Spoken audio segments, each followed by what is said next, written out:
Hey guys, welcome back to the channel. Today we'll be doing a product review of the Beats Studio Bud. This is basically another subsidiary of Apple. Apple bought Beats a couple of years ago, so Apple just released this, which kind of is on this, it's at par with the Apple AirPods Pro. Now this comes in the white, the red, and the black, and it cost about 180 Canadian dollar, so plus GST probably 200 Canadian dollar. And it is active noise cancelling headphones as well, and it's great. It's supposed to be great for sports, fitness, and being able to elicit emotions out of music, right? Because it's supposed to present the music the exact way the artist had intended. And they also built this with cross-platform compatibility in mind. So there's actually an app as well on Android which you can use for it, and then it also works great via Bluetooth with other devices. So let's dive in and see how well this performs. So here is the Beats Studio Bud. It's quite small. I can pretty much hold it in my one hand. So now we're just gonna unbox it. I'm gonna take out the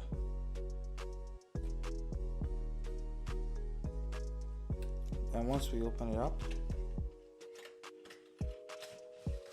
so right in the box it comes with a USB-C cable, and there's also extra bud tips right there.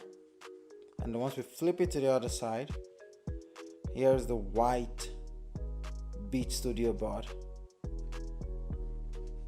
So I'll put that aside, and there are a couple of manuals in there. So we have the Apple Music manual, and there's the Beats sticker.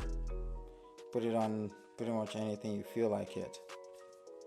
And take that out. And there is the Beats Studio. Pop it open. Right there. It's very small.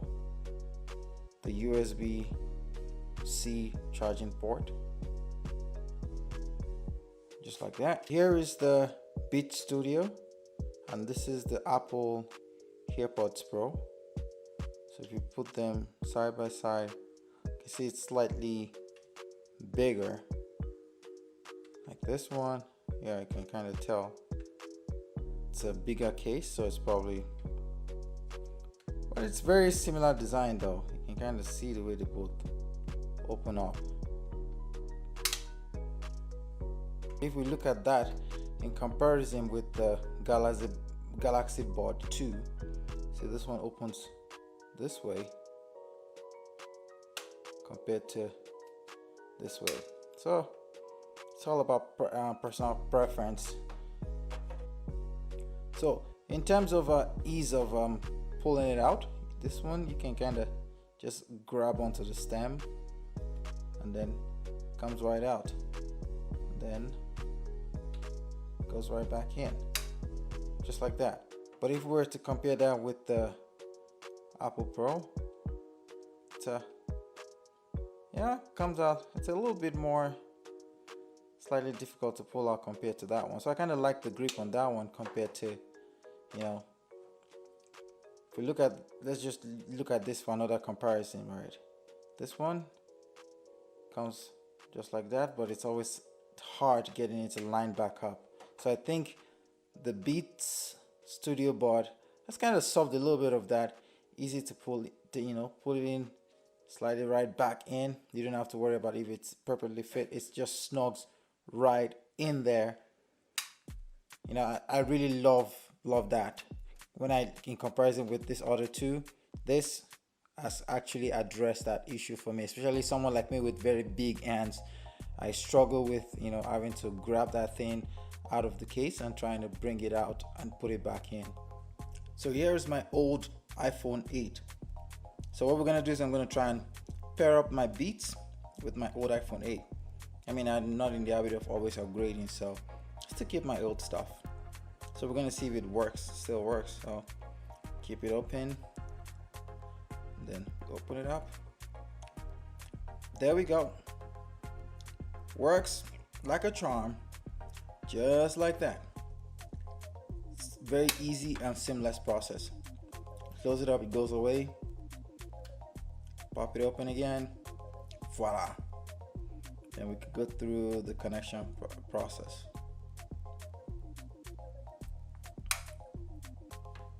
So now we can kind of see that it's a... Alright guys, so now let's give this a try. The earbuds are quite great actually. They look really quite unique. I've never seen anything quite like this shape and design before. So on the earbuds, there's one that's labeled the right and the one labeled the left. So I'm going to take both of them, put the right one, we'll stick it right in there, and we'll take the left and we'll stick it in there.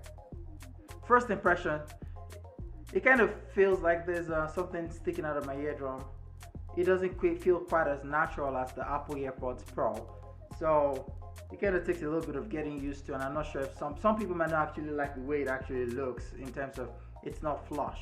So it's very, very visible that you actually have something sitting on your eardrum compared to the AirPods Pro. But quite frankly, I don't mind, because I mean, I don't care if anyone actually knows that I'm wearing or I'm not wearing or not. All I'm concerned about is actually the fitment. And so far so good. It actually fits quite nicely. This actually comes with the small, the medium, and the large tips. So, but by default, they actually put the medium on it. And I actually have the medium right now, and it actually feels quite comfortable. But if by any means you feel like it's not quite comfortable, you can move up to the large, or you can switch it down to the small size, which is quite great.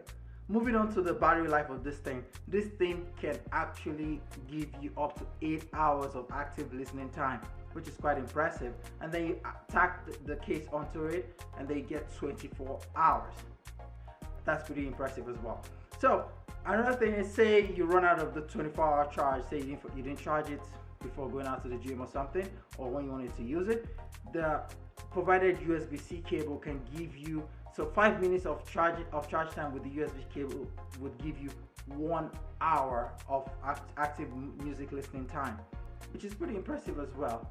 Now let's move on to the smart home feature and the voice assistant side of it. So this thing by default touts button-free voice-activated Siri. So we can do something like this. Say for example, "Hey Siri, turn on the ceiling LED."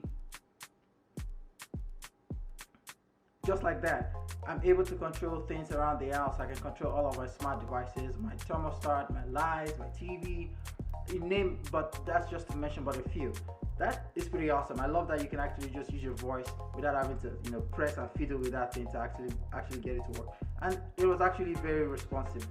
One shout and then it responded right away.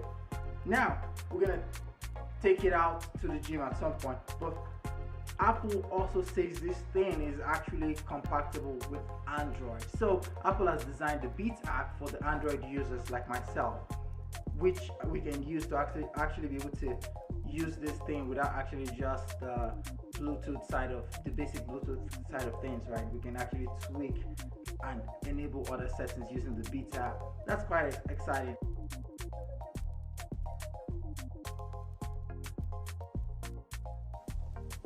The Beats Studio also connects perfectly fine to my Windows computer, so you can use it with Windows PC as well.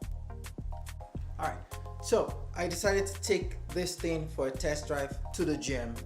Apple claims this thing is IPX4 rated, which means it is sweat-proof and waterproof. So I did things like a muscle up, I did the monkey cage bar jump, I did even the treadmill on this thing, and I was surprised at how amazing this thing held up well. Throughout the entire time, the active noise cancellation blocked out all the background noises from other guys in the gym dropping weights and lifting weights, as well as the music that plays overhead in the gym, the background music they play, it blocked everything out. I was able to run through all of my exercises without having to adjust this thing, not for a single moment. It was flawless. The sound quality was crisp and clear throughout the entire session.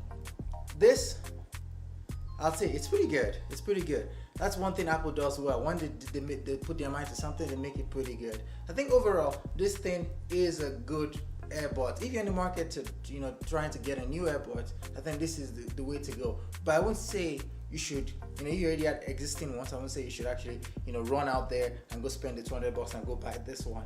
Now, just keep using your existing one. But if you're in the market for a new one, then it makes sense to actually spend the $200 on this one, since you kind of get a little bit of the, you get the best of both worlds. Because the problem is that most of the devices not made by Apple don't work well with Apple devices, but this is made by Apple. It works with Apple and it kind of works well with Android as well. So you're kind of, having a little bit of the best of both worlds. So definitely, I think it's a good addition, especially if you have a smart home as well. It is an excellent addition as well, so you can kind of, be able to control all of your own and technical devices around the house using this. And thank you guys for joining me today on this product review. If you like this video, please do like, share, subscribe. Please leave a comment. Let me know what you think and what you'd like to see, in subsequent videos. And I'll see you guys in the next video. Thank you. Bye-bye.